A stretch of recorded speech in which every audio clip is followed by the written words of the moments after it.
katanem ang silipan ng kaduang Apag Monican Festival kay report ng Raisa Salta.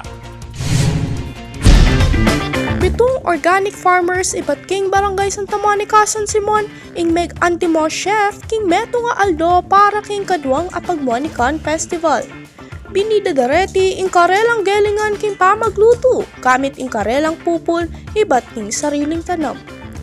Layon ning festival ing ipakit ing bunga at produkto ning organic farming at isulong ing tradisyonal a pamagluto.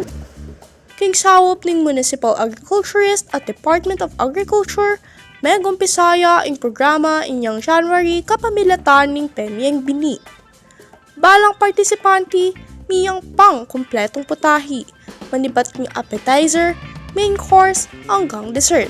Gamit ring sariwang sangkap, kalupa ning kamuti, kalabasa, mais, lara at aliwa panggule.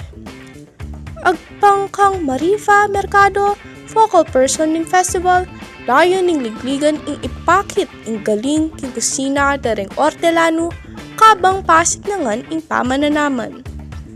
Pepatakman mo naman kareng bisita at manalbe ing linutong pamangan. Kasan metong king festival ing Barangay Council ning Santa Monica at Santa Monica Elementary School Batch 1982. Inyang 2023, ganapan niya ing mumunang Apag Monican Festival, Apekya Bayan dareng mayayaliwang restaurant at resort owner king lugar.